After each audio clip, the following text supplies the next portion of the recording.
I'm trying to figure it out now. Let's see. Oh, well, there was one I just saw that said, do you prefer singing or dancing? Oh, wait, there's one that says, marry me. That's more interesting. How old are you? That's what I want to know. If you're 12, no. But if you're 30, perhaps. Will you really be in Glee? Yeah, I'm going to be in their 3rd episode in the fall. And I love that show. I have really high hopes for that show. I think it's an amazing, I think it's the perfect name, Glee. It's just so good. What's your favorite Wicked song? Are these coming through, Paul? Is everybody able to? Yeah? Okay. What's your favorite Wicked song? Oh, definitely For Good, because of the message. It's a duet between Elphaba and Glinda. And, the whole show is about friendship, love, and forgiveness. And to me, that song it's the combination of all those aspects that I love so much. Does Maddie have a boyfriend? Madeline Chenoweth is my dog. Can we go get her? Sure. She's gonna make an appearance on the camera. She does not have a boyfriend or girlfriend. Let's just be clear. She is very, very, very, she's an only child, and she's a little bit of a biatch, and I did not rear her that way. I don't know what to do about it, but she's kind of a snob. So, will you hand me Maddie? Anyway, can you sing for us? Are you kidding? I sound like crap today. Oh, it says my puppy is a snob too. This is the funnest thing ever. I can't believe we can do this. Do you wish Olive and Ned had ended up with each other? Here's Maddie. Hi, Matt. Hi, everybody. I do wish that Olive and Ned could have at least had a little fling, because I think they had a fling before Chuck got revived, and I would love to have had a little bit of a revival of that, because Lee Pace is so hot. That wouldn't have sucked for me. I would have enjoyed that a lot. How was OCU for you? That's Oklahoma City University, where I went to college. I mean, to me, it's one of the top 3 to 5 schools in our country. So, obviously, I'm going to plug it, because I learned not just how to sing and act and dance. I thought I came knowing how to do all those things, but they just open up your world and make you better at everything that you do. Let's see. On the West Wing, what was it like working with... it's going so fast, I can scroll up. Hang on, my assistant Marcia's going to help me. I'm an idiot. Hang on. What do you want... I love that question. What do you want to do in the future? I tell you what I want to do. There's a charity that I'm involved with called A-Step, Artists Striving to End Poverty. And my friend started it over in India, and I've never gotten to go there. So I'd love to go to India and meet all the kids in the orphanage that we help support and teach music and acting and all that stuff. So I'd love to go meet them. What was it like working with Allison Janney? There's nothing better. I mean, she's an amazing, consummate actress, and I loved that we had a difference in height. That was really, really fun. But it was never commented on, except for once when she said, how could we possibly be members of the same species? How do you feel about your Emmy nominee? I think they mean Emmy nomination. But Emmy nominee, I like all of them. I'm a little partial to my girl Vanessa, because I think she's beautiful and funny and hilarious and gorgeous. It's completely a shock that I was nominated. I think it's really cool that the Academy remembered our show. Our show got 5 nominations, and I'm really happy they remembered us. I'm excited. I want to look cute, and I don't want to burn up. And I want to wear sensible shoes. What are some of your biggest pet peeves? What are some of my biggest? Being late. Being late. I can't stand it. And by the way, when I'm late, I hate it.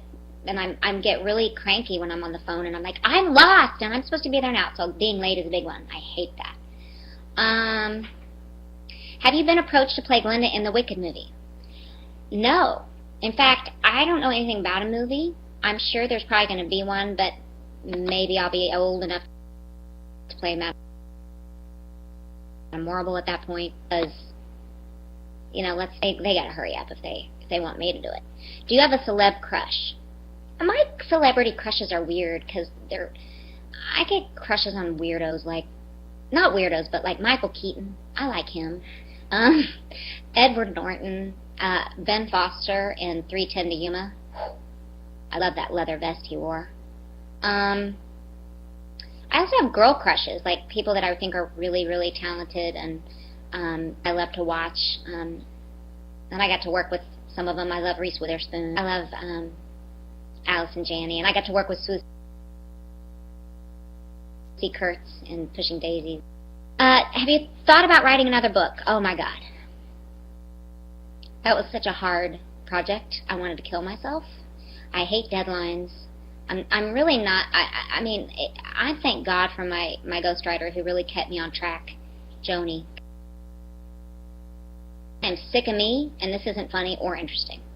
But yeah, I'd love to write a book, maybe a children's book. I've been thinking, would you ever come back to Music Theater of Wichita again? We work together. I don't know who you are, but that's so cool. Wasn't that fun? Which is so wrong, because I'm not Indonesian. But I did spray paint my hair black, and with makeup, it kind of worked in Wichita. Kristin, you're so adorable. Thank you. I'm having a really bad hair day, as you can tell. La la la la la. Will you return to Wicked to do more shows? You know, I love that show so much, especially because it reached so many people. And it means so much to a lot of people. And I got to be a part of that originally and create such a fun, interesting, layered character. But I feel like, you know, for the stage, yeah, I mean, if the timing was right and you know, you couldn't see my wrinkles, I'd probably maybe go back. Let's see. Thank you for that laugh, Paul. I appreciate it. Are you planning to perform in the UK anytime soon? Hope so. I hope so. That's all I can say on that. But boy, do I like the UK. Do you think there will be a Daisies movie? Well, Brian Fuller is, you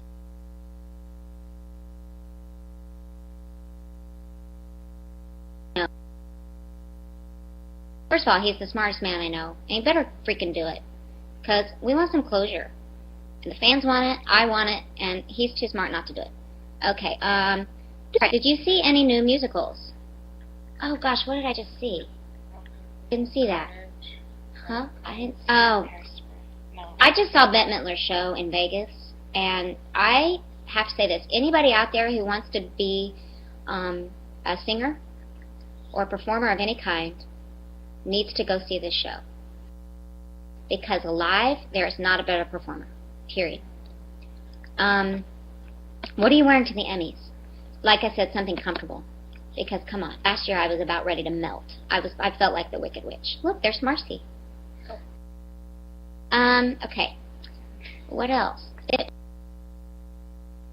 Just shut me up, Paul. When it's I could I'll go. Tell you when Oh it's no, Marcy said she'll tell me when it's over. What was it like working with Anthony Rapp?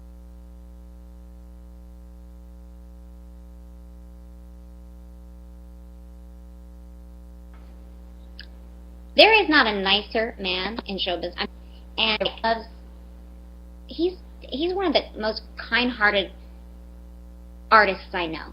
And him being in Rent kind of was a big life change for him.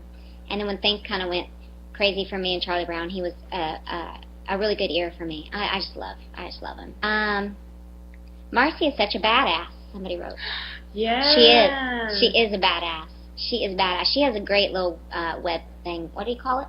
Marcy's Minute. The Marcy Minute. The Marcy Minute. It's really funny. Okay. How was it like working with Brian Fuller? Again, genius.